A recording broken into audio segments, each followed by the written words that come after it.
de l'autre. Il y en a partout et dans les deux côtés. Ensuite, l'autre danger, c'est le danger de penser qu'on peut tout promettre une chose et son contraire. Cela s'appelle tout simplement du populisme et je pèse mes mots. À ma deuxième prise de parole, je reviendrai beaucoup plus en détail sur ce que je veux vous dire, Monsieur le Premier ministre. Je vous remercie. Merci beaucoup, honorable député Aïssata Tall. Honorable député Mohamed Aïb Salim Dafé, man nga ñëw jël sa kàddu.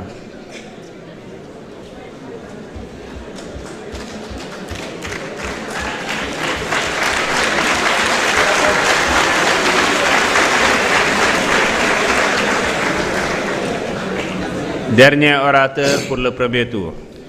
Merci, Monsieur le Président, Monsieur le Premier ministre,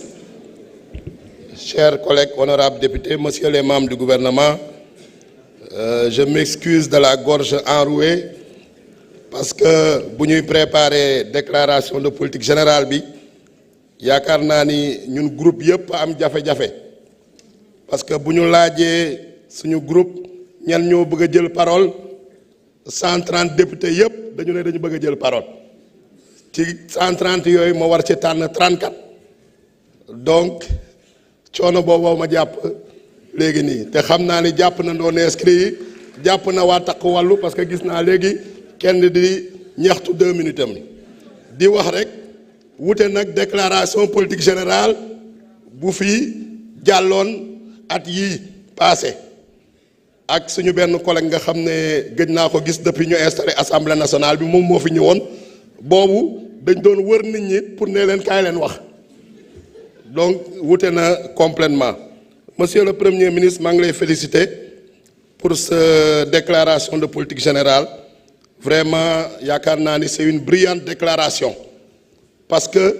lu ñu bëggoon wax yëpp ak question ñu bëggoon laaj yëpp pratiquement tontu nga ci. Parce que vous avez été exhaustif et c'est un discours de vérité, un discours de rupture et surtout un discours de la méthode de transformation systémique du Sénégal. Parce que daf nga état des lieux en matière de finances publiques. Gis naa ñu bëri di la ko reprocher certains par ignorance. D'autres ñoo xam ne ñoom dañoo yàgg ci opacité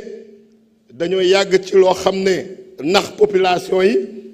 dañoo yàgg ci manipulation ak yàgg ci travestissement des faits mais yow lu nga def c'est un discours de vérité yow président de la République Bassirou Diomaye Faye une démarche de transparence ba nga xam ne loi nga appliqué loi boo xam ne Assemblée nationale nañ ko voté la loi 2012-22 portant code de transparence dans la gestion des finances publiques ñu ne président de la République suñ ko falee si ñetti weer yi war na def une revue des finances publiques ci revue des finances publiques boobu su ko defee mu def audit lu ñuy wax audit de l'endettement te yaakaar naa ni loolu ngeen def ba pare jébbal ko Cour des comptes am na ñetti weer pour saytu loolu balaa mu ko publier jox ko population bi. Donc, nous le koy reprocher yaakaar naa ni soit ils sont de mauvaise foi wala soit ce sont des ignorants beneen bi gis nañ ni également jéego yu ngeen def yow ak sa gouvernement yépp ma leen di féliciter pour sauver le Sénégal d'une catastrophe parce que situation bu ngeen fekk Sénégal c'est une situation catastrophique vous avez pris des mesures immédiates des mesures urgentes pour prévenir la catastrophe. Et en plus de ça, yemu leen ci constat, yemu leen ci état des lieux,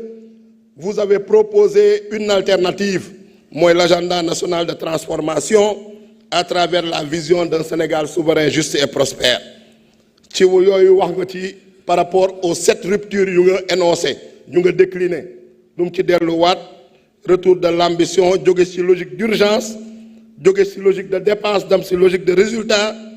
jóge ci gestion partisane dem ci participation citoyenne jóge ci gestion centralisée dem vers une gestion territorialisée jóge ci logique d'accaparement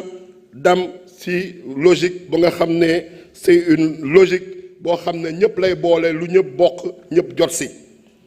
également jóge ci administration bureaucratique à une administration boo xam ne c'est une administration moderne et performante donc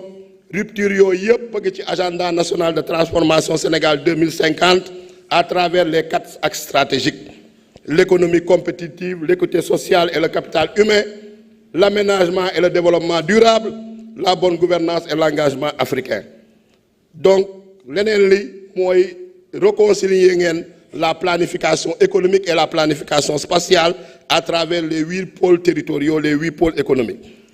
Toutefois, on est confronté, comme vous le savez, nu nga ko xamee à des défis. Défis yi mooy appropriation yi parce que bu population bi yaakaar ni président Bassirou Diomaye Faye premier ministre Ousmane Sonko ak gouvernement am rek ñoo moom projet bi ñoo moom agenda national de transformation bi il faut qu'il y ait une appropriation il faut qu'il y ait une vulgarisation il faut qu'il y ait une participation pour que projet bi mën a réussir beneen bi également c'est le défi de la coordination intersectorielle loolu ce rôle là en tant que premier ministre la synergie parce que y a beaucoup de secteur bu nekk am na yoonam mais parfois ku nekk day dem en parallèle sans ñu rencontrer wu donc synergie yooyu foog ñu liggéey ci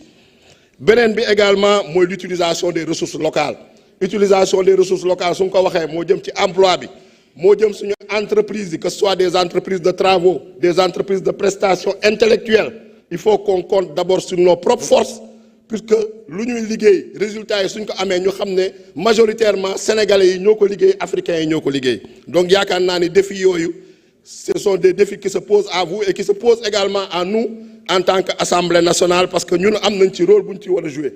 dans cette rupture dans cette transformation systémique muy Assemblée nationale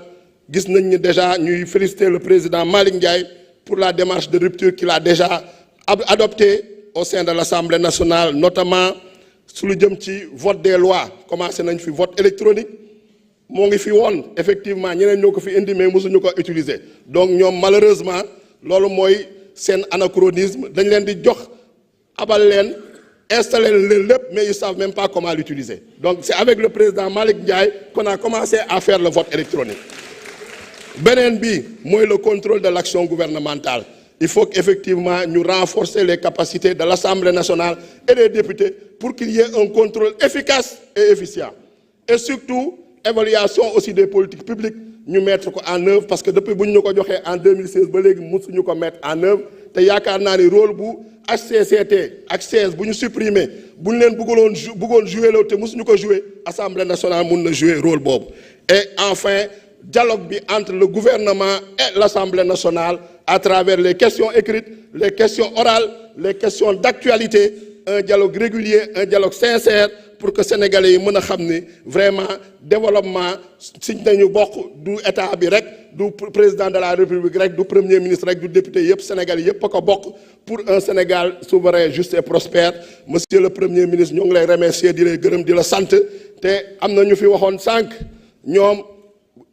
lu ñu tàmbali rek mu échec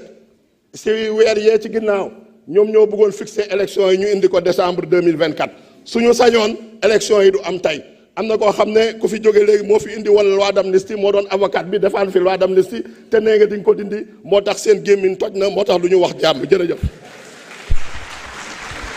jërëjëf honorable député Mohamed Ayib Salim Daffé.